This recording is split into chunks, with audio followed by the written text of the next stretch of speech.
Well, hello and welcome to Pastors on Pop. Today we are talking the Dobbs decision with Mississippi and the Supreme Court, and this is going to be an exciting day, so I'm glad that you're joining us.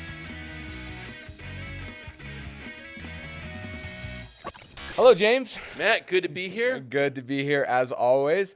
Hey, I have a question starting off for you today. And I haven't heard this You yet. haven't actually I'm heard really this nervous yet. out of the chute. So today I found out that if you want customer service from Frontier, you have to pay extra. What do you think about that? So I'm not a customer. That ticks me off. So today I was buying some tickets. I'm doing a wedding for my niece. I am officiating her and her fiance's wedding in November, and so I'm buying tickets on Frontier, and putting it all in, and they're getting pretty expensive these days. And so I'm going through, and on Frontier it's like, and listen, Frontier is a Denver airline, right? Like I want them to succeed, but sometimes they make it hard. But sometimes I just yes. So it's like, you want to pick your seat? No. Are you sure? Yes. Like here's all of the different prices for the different bags. You want to bring a backpack on? That's going to be $60. Whatever. Are you gonna be clothed? Yeah.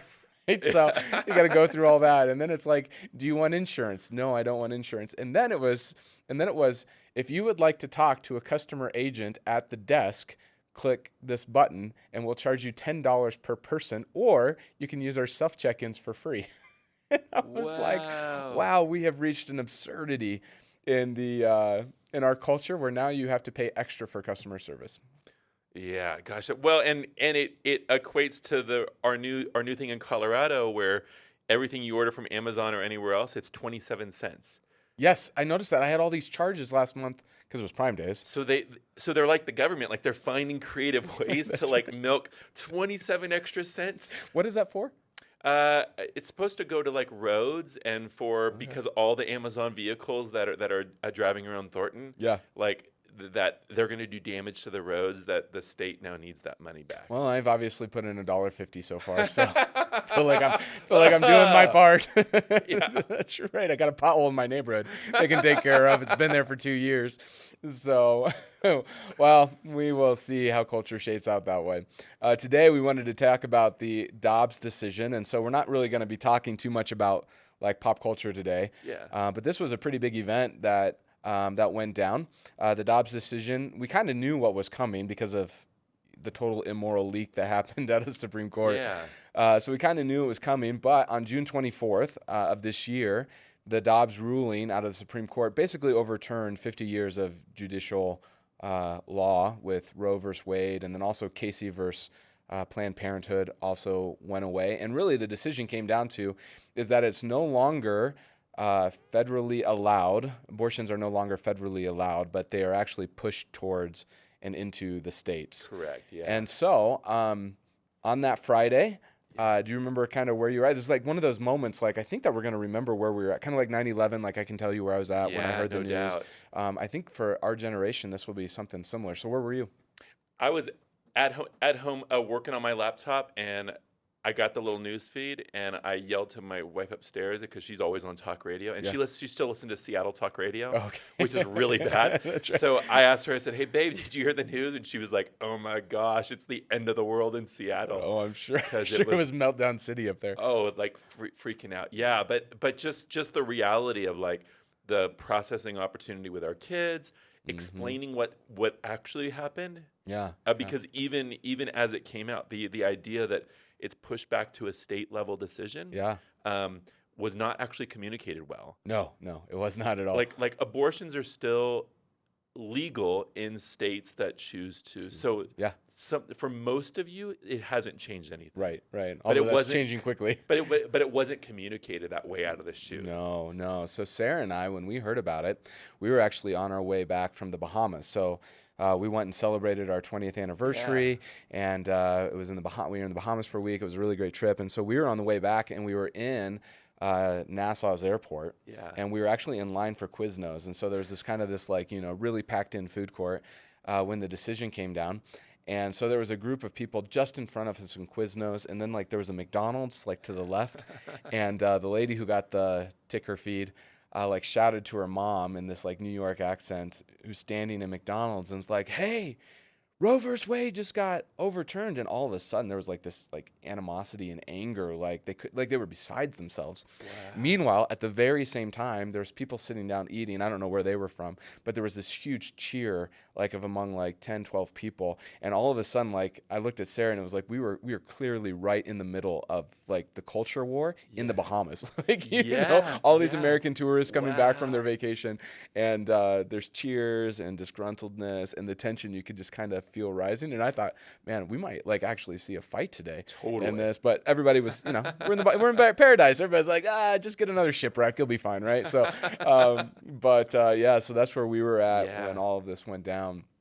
And so, you know, as you heard it, what were some of like your initial thoughts and feelings? We're both pastors of a church. And you know, we're a church that stands on the side of life, and we'll talk more about that means in a few minutes. But personally for you, what did that decision look like? What internal processing did you go through when that happened, when you heard it? Yeah, I mean, personally, I mean, I'm a pro-life, and I was thankful that states have that right again. And it's ultimately an individual's choice, right? But the initial place I went was a fear or a concern in what people will say and do in fear. Because historically, especially this subject, like on both sides of it, people who do not believe in God or some spiritual force, and then for Christians, and there's been horrific things done and said on both sides. Yeah. And obviously with the last couple of years, like our emotional and social intelligence as human beings has dropped so much. It was like, I don't know what kind of actually fallen off a cliff. Seriously. Right. So like we used to have some control, and we still did bad things. Right. So it's like, what's going to happen when there's no, and all the platforms that we have today that we didn't, 10 years ago. Yeah. So just a fear of kind of how is this going to spill out into social media and literally into the streets. Yeah. And what stupidity are human beings going to do? Yeah, absolutely. Yeah. When I heard about it and kind of started processing it myself, there was a bit of, like a very small bit of celebration, that no longer is this kind of nationally mandated. And I really thought, like, in terms of celebration, like, it was a real win for the Constitution. I mean, this is what our 10th Amendment is all about, that anything that's not stated in the Constitution gets pushed down to the states. And so it was a real win for our constitutional government. But then immediately I started thinking, like, in the context in which we live here in Colorado, that much isn't going to change here. Like, we're not going to be one of the states like Oklahoma who's like banned it all. Like, that's not the reality. That we live in a pretty libertarian state, I think. And so what you want to do is right in your own eyes is kind of the way that Coloradoans act. And so I don't see that there's a lot. And so there's been actually a lot of conversation we've had, and quite a few people that I've had to answer in just why we didn't say anything as a church. Oh, yeah. And that was a strategic and intentional decision for us. And it wasn't because we were scared to stand on life. We've preached messages in the past. Just a year ago, we preached a message on life. And so it's not that we're afraid to stand on cultural issues. It was that there wasn't much to say in the context in which we live.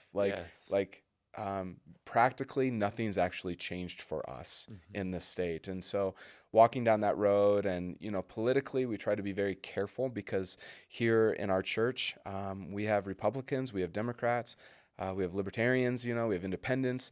And not while they're all equal, they are all here. Yeah. And we come together around the unity of Christ, and we can have the conversation about other issues.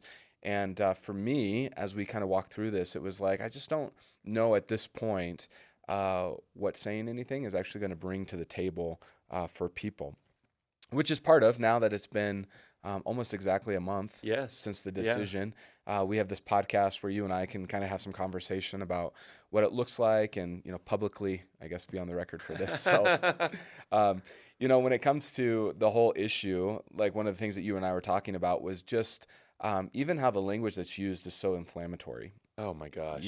And the words that are used, from pro-choice to pro-life, and you had some good thoughts on that. You want to share those? Yeah, I mean, and media has really taught us how to use words as weapons. Yeah. So much. So I mean, even all the way back to pro-life and pro-choice. Well, pro-life people actually value human choices. Yes. Right. Like we don't want people to be enslaved. Yeah. We want them to have the choice of.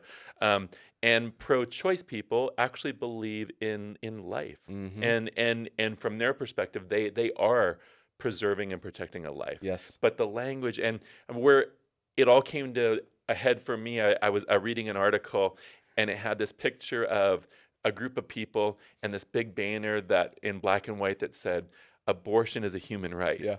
And I read it and I was like, that's so stupid. It was like, for who? Yeah. Like for one of you, right? I mean, it's like saying genocide potentially, right, Yep. is a human right. It's like to the one in control. Yes. But the absurdity of that kind of a statement, or even the highest person in office in our country, right, Yes, yeah. said it's a constitutional right. Yeah. And it was like, wow. You're kind of twisting life, liberty, and the pursuit of happiness. Yes. But you're actually stating something that is not constitutionally true. Yeah. Yeah. Abortion's not. You can't find that word Totally. in the Constitution. Yeah. So the stupidity or the if it's not stupidity, it scares me that people are wickedly intelligent and smart about the words that they're using, and that's actually more dangerous to me. Yeah. Hey, my name is Matt Manning, and I am the senior pastor here at Crossroads Church, and hopefully you are loving what you're listening to today. If you are, we would love for you to go ahead and subscribe to the podcast. You can leave us a comment. We read all of them. And if you like it, we'd love for you to share this with a friend. Every week we get together as a church to celebrate what God is doing, and you can join us every Sunday at 8:30, 10, and 11:30 online or in-house. Let's get back to the podcast. Yeah. I think from a political standpoint, as I've been thinking through it, is that I'm grateful because I think that the courts have turned maybe a little bit recently, and that they're not like the super legislative branch, right? Like what couldn't get done in Congress was ultimately ruled upon in the courts, both on the right and the left. Yeah. I think the left have used it a lot better. A lot more strategically than the right has, but both sides have done that. And what this court's decided is we're not gonna be the super legislative branch of the government anymore. We're gonna rule on the laws that you put in place. So Congress, if you want this, you go ahead and do it. Yes. And I think from that political standpoint, it was Augustine who said that politics is really the expression of neighborly love. That's what politics is. And I think that from this abortion issue, you're looking at a situation of an unwanted pregnancy. Right, and the conversation in that is women's health versus life of a baby, and on both sides, if we stepped back into the argument and said, James, as a pro-life person, are you for women's health? You would say absolutely. I have a wife and a daughter. I want the women in my life and every woman to have an opportunity at what health looks like in a first world country. And so it's the whole trying to polarize us is just. So, oh man, it just gets my blood boiling. Just the trying to wiggle in and the language that's used and all of that kind of stuff. And so we could talk a long time about that side of things. But I think really for our podcast today, maybe to really focus on what does it look like as Christians to respond to this? So beyond the political, beyond, pro-choice, pro-life, what does it actually look like for us to respond to this issue? And I think that one of the most important things in responding to this issue of going on is to realize who the real enemy is. And, Paul wrote in Ephesians that our battle in this world is not against flesh and blood.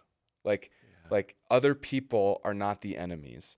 That the enemies are the principalities of the spiritual world. It's Satan, right? I mean, Jesus said that Satan came to kill, steal, and destroy. And from the very beginning in Genesis chapter 3, right, we have the fall.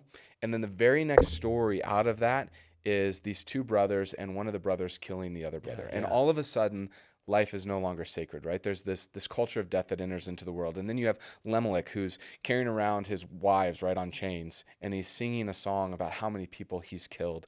And then you move into the story of Noah, and there's this death everywhere, and you have that just horrific verse, most horrific verse in all of the Bible, that God looks down on creation and he says, I'm sorry that I've made them. Yeah. And that moment all the time is this, my God, what have we done? That humanity has gone down this path of sin, and where this culture of death has entered in. And then what we do as humans is we go, well, then you're the enemy.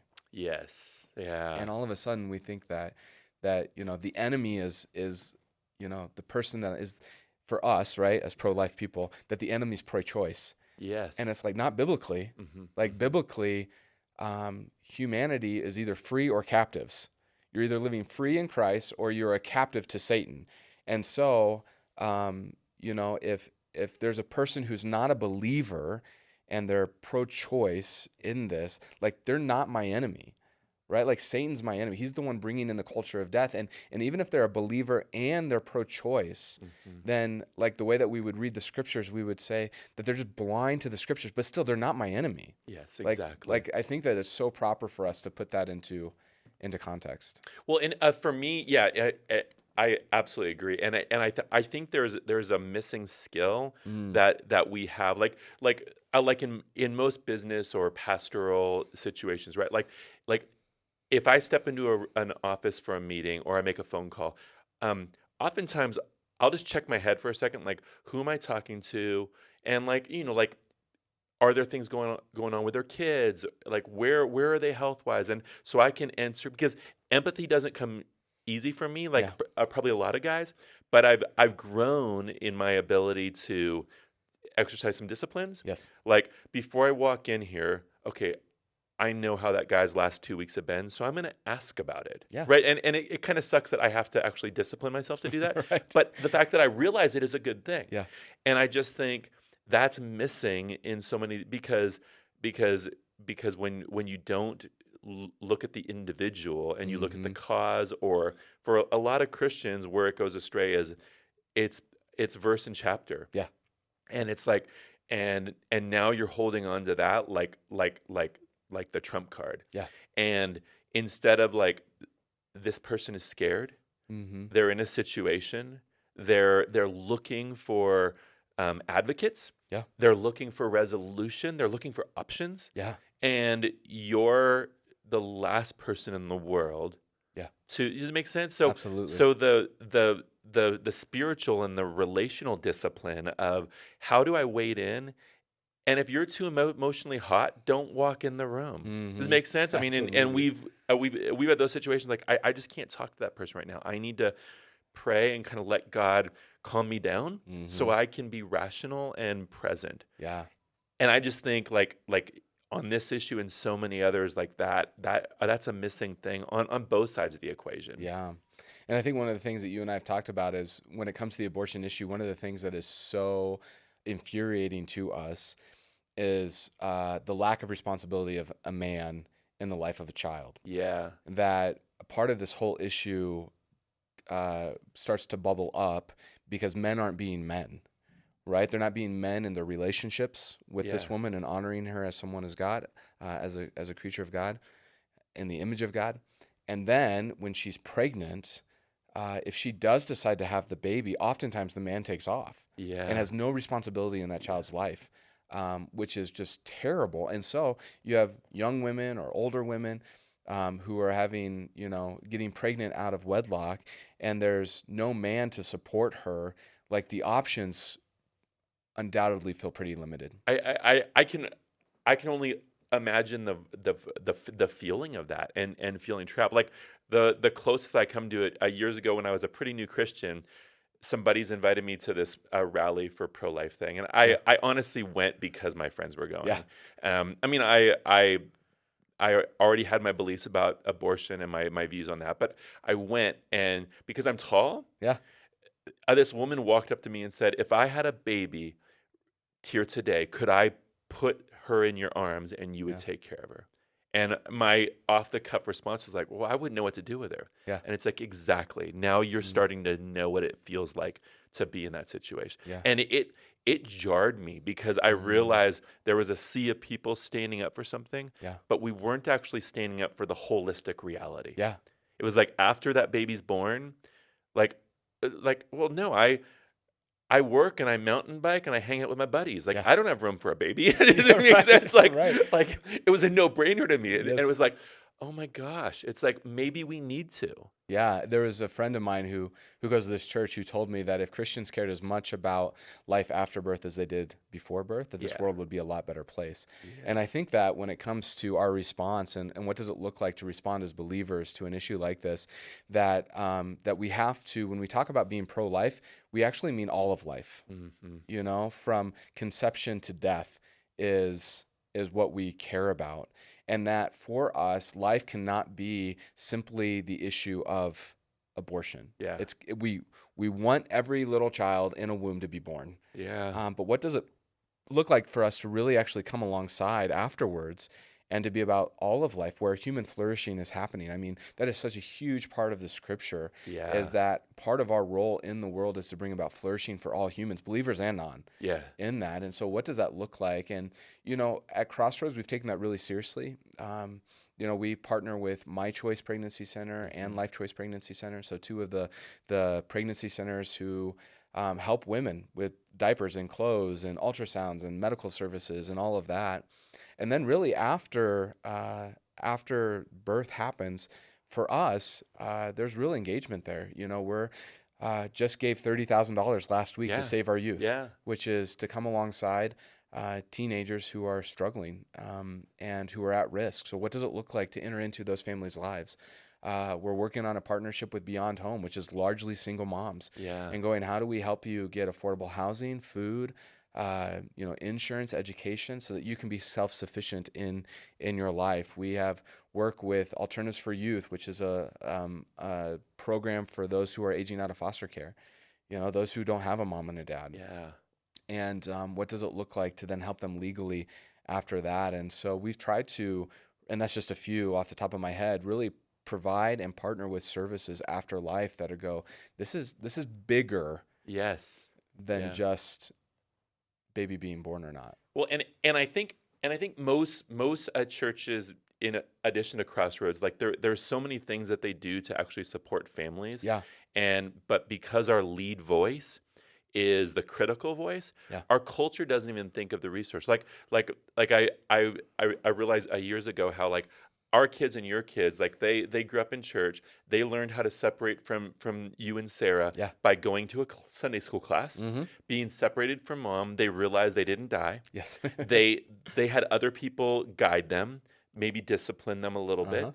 They had structure. You have people within the walls of a church to talk to Yeah. when you're at your wit's end. And I mean, and the list goes on and on. Like most churches have all those Yes. resources, but our culture does not see the church as a resource. I mean, we like just participating in a church Yeah. will boost your parenting abilities with having advocates, having resources, having people in your corner. Yeah. And yet we don't have that perception Yeah. because of m- maybe the misuse of our voice, Yes. because we lead so aggressively against one cause. So we lose the war Mm-hmm. by maybe winning a battle. Yeah. Does it make sense? Yeah, absolutely. And I think that actually brings it around to kind of the third response of us as Christians is the radical love. Yeah. I think that part of the reason that all of what you just said is true and that the culture doesn't see the church as a place for family, and all the resource that we provide within the church, not even with our partnerships, right? Yeah. It's because we actually don't lead with love. You know, like as we read the scriptures, there is a radical love that Christians are supposed to have in this world that costs us socially, right? Financially, you know, with our influence in this world.